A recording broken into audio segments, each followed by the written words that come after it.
മറ്റൊരു ഭാഗം മനുഷ്യനെ കുറിച്ച് നാം പഠിക്കുമ്പോൾ കാണുവാൻ കഴിയുന്നത്, മനുഷ്യൻ ശ്വാസമാണ്, ആവിയാണ്, പുല്ലാണ്, പൊടിയാണ്, നിഴലാണ്, ഉറക്കമാകുന്നു എന്ന് തിരുവചനം നമ്മെ പഠിപ്പിക്കുകയാണ്.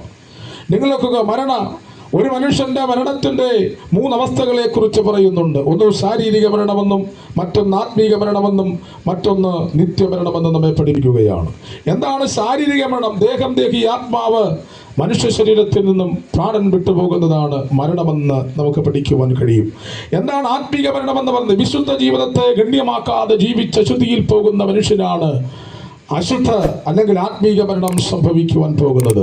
എന്താണ് നിത്യ മരണമെന്ന് പറയുന്നത്? ജീവപുസ്തകത്തിൽ പേര് എഴുതപ്പെടാത്തതാണ് നിത്യമരണമെന്ന് പറയുന്നത്. തന്നെ അങ്ങനെ ആരും കേൾക്കുന്നുണ്ടെങ്കിൽ, കർത്താവിൻ്റെ വചനം കേട്ട് മാനസാന്തരപ്പെട്ട് രക്ഷിക്കപ്പെട്ട് ദൈവവചനം അംഗീകരിച്ച് കർത്താവിൻ്റെ കൽപ്പനയാകുന്ന വിശുദ്ധ സ്നാനം സ്വീകരിച്ച് അനന്തരം വിശുദ്ധ ജീവിതം നയിക്കുവാൻ ഒരു വ്യക്തി തയ്യാറാണെങ്കിൽ നിത്യജീവൻ അങ്ങനെയുള്ളവർക്ക് സ്വാധിക്കുവാൻ കഴിയും. അതുകൊണ്ട് നിത്യജീവന്റെ അവകാശികളായി തീരുവാൻ ആരെങ്കിലും ആഗ്രഹിക്കുന്നുണ്ടെങ്കിൽ അങ്ങനെയുള്ള പ്രിയപ്പെട്ടവരോട് ഈ ആഹ്വാനം ഈ സമയം ഞാൻ നിങ്ങളെ ഓർപ്പിക്കുകയാണ്. ഒന്ന് രണ്ട് ആശയങ്ങൾ വേഗം പറഞ്ഞ് അവസാനിപ്പിക്കുവാൻ കർത്താവിൽ ശരണപ്പെടുകയാണ്.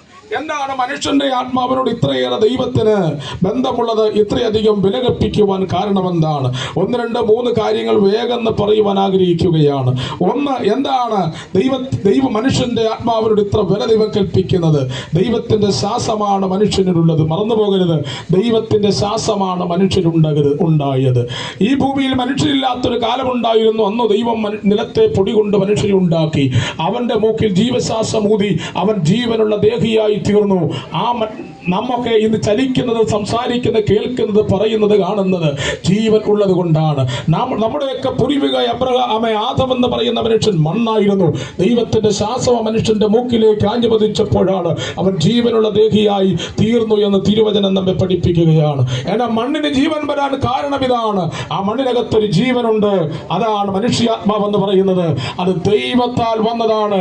അതുകൊണ്ടാണ് മനുഷ്യന്റെ മരണത്തിന് ഇത്രയേറെ വില ദൈവം കൽപ്പിച്ചിട്ടുള്ളത്.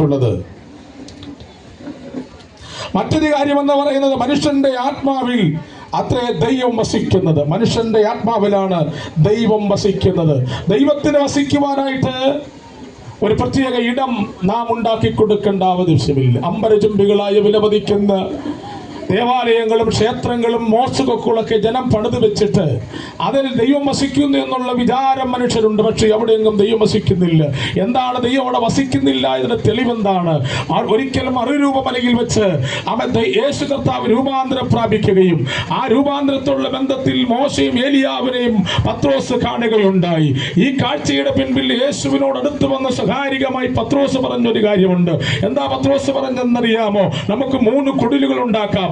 ഒന്ന് നിനക്ക്, ഒന്ന് ഏലിയാവിന്, മറ്റൊന്ന് മോശയ്ക്ക്. 3 കുടിലുകൾ ഉണ്ടാക്കുന്ന ആഹ്വാനം യേശുവിനോട് സ്വകാര്യതയോട് വന്ന് സംസാരിക്കുമ്പോൾ നോക്കുക, മോശയ്ക്ക് ഒരു കുടില് പണിയുന്നതിൽ തെറ്റില്ല, ഏലിയാവിനൊരു വീട് പണിയുന്നതിൽ തെറ്റില്ല.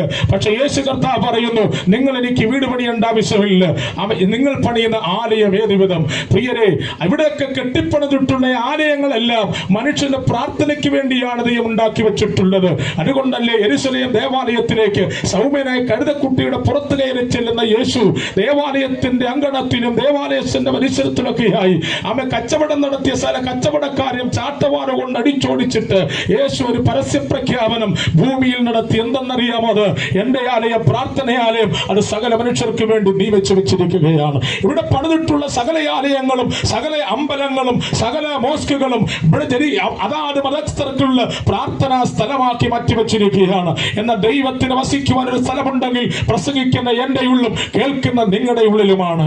അതിനാണ് ദൈവം ഇത്ര വില കൽപ്പിച്ചത്. എവിടെയാണ് ദൈവം വസിക്കുന്നറിയാമോ? ദൈവത്തിൽ നിന്നും കടന്നു വന്നിട്ടില്ല മനുഷ്യാത്മാവ് അകത്തുണ്ടല്ലോ, ജീവനോടെ എന്നെ പ്രസംഗിപ്പിക്കുന്ന ഒരു ശക്തി. ആ ശക്തിയെ നമ്മുടെ ഉള്ളിലാക്കിയത് ദൈവത്തിന് വസിക്കാൻ വേണ്ടിയാണ്. അതുകൊണ്ടാണ് ഭക്തന്റെ മരണം വിലയേറിയതെന്ന് തിരുവചനം നമ്മെ പഠിപ്പിക്കുന്നത്. മറന്നു പോകരുത്. മനുഷ്യന്റെ ആത്മാവിന് ഇത്രയേറെ ജീവൻ കൊടുക്കുവാൻ രണ്ടാമത്തെ കാരണം നമ്മുടെ ഉള്ളിൽ വസിക്കുവാൻ ദൈവം ദൈവമാക്കി വെച്ച മനുഷ്യാത്മാവുണ്ട്. മൂന്നാമത്തെ കാര്യം എന്താണ്? നമ്മുടെ ഉള്ളിൽ ദൈവാത്മാവിന് മനുഷ്യാത്മാവിന് ഇത്രയേറെ വില കൊടുക്കുവാൻ മൂന്നാമത്തെ കാരണം എന്തെന്നറിയാമോ? തിരുവചനം പഠിക്കുമ്പോൾ ഒരു ഭക്തൻ മരിക്കുമ്പോൾ അവന്റെ പ്രാണനെ ക്രിസ്തു യേശു ചുമന്നുകൊണ്ട് അവൻ പിതാവിൽ മറയുകയാണ്.